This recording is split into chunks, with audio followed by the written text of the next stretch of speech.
Bayangin, lo lagi melayang di luar angkasa, sendirian, ngeliat bumi dari jauh. Planet biru yang indah, tenang, dan hening. Tapi di balik keheningan itu, ada satu fakta gila. Kalau lo teriak sekeras apapun di luar angkasa, nggak bakal ada yang dengar. Kenapa bisa gitu? Padahal suara di film luar angkasa kedengarannya megah banget ya.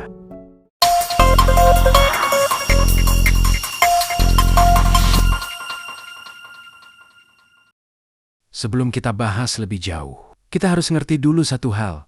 Apa itu suara? Suara bukan cuma getaran, tapi gelombang mekanik yang butuh medium buat bisa jalan.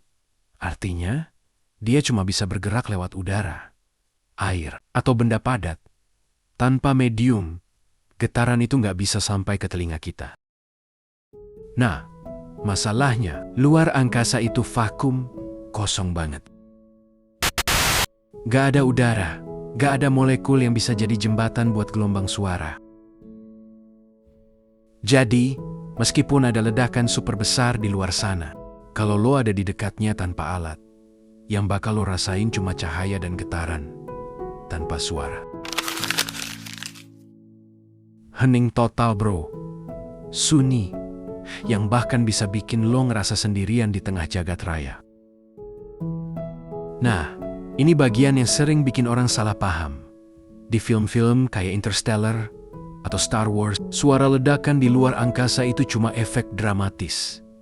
Kenyataannya, gak bakal ada suara boom kayak gitu. Tapi sutradara sengaja masukin efek biar penonton ngerasa intens. Kalau filmnya bener-bener realistis, lo bakal nonton 2 jam cuma dengan suara napas astronot aja. Nah, ini menarik bro. Emang pernah rilis rekaman yang disebut suara dari luar angkasa. Tapi sebenarnya, itu bukan suara dalam arti sesungguhnya. Itu adalah gelombang elektromagnetik atau plasma wave yang direkam dari alat di satelit. Terus, datanya diubah jadi frekuensi yang bisa kita dengerin di bumi. Suara itu bukan kayak musik, tapi lebih mirip bisikan halus dari ruang hampa derit. Dengung. Kayak sesuatu yang pengen didengar, tapi nggak bisa lo pahami sepenuhnya. Tapi aslinya, itu bukan suara itu, data yang disonifikasi. Tapi, di planet lain yang punya atmosfer, kayak Mars, Venus, atau Titan suara, bisa ada.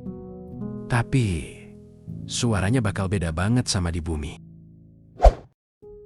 Misalnya di Mars, atmosfernya tipis banget, jadi suara bakal lebih pelan dan berat. Kalau lo ngomong di sana, orang bakal denger lo kayak ngomong lewat kipas angin. Di Venus, malah kebalikannya, atmosfernya super padat, suara bakal terdengar lebih cepat dan lebih nyaring. Tahun 2021, mikrofon di rover Perseverance NASA berhasil ngerekam suara di Mars. Lo bisa dengar suara angin halus, roda rover yang gerak di tanah, dan bunyi laser kecil. Itu jadi bukti pertama bahwa suara bisa ada di luar bumi, asalkan ada udara. Tapi sekali lagi, di ruang antar planet atau antar bintang, hening total. Kadang, keheningan itu justru bikin kita mikir. Alam semesta yang begitu luas, ternyata nggak selalu butuh suara buat bicara. Ia bercerita lewat cahaya bintang, gerakan planet, dan gelombang gravitasi. Mungkin, diamnya semesta itu justru bentuk komunikasi paling dalam yang bisa kita pahami. Jadi, kalau suatu hari lo ngeliat langit malam dan ngerasa sunyi, ingat di luar sana, keheningan itu bukan kosong. Itu adalah diam yang penuh cerita. Kalau lo suka cerita kayak gini, jangan lupa buat tekan tombol like, tulis pendapat lo di kolom komentar, dan subscribe, biar lo nggak ketinggalan fakta luar angkasa keren lainnya.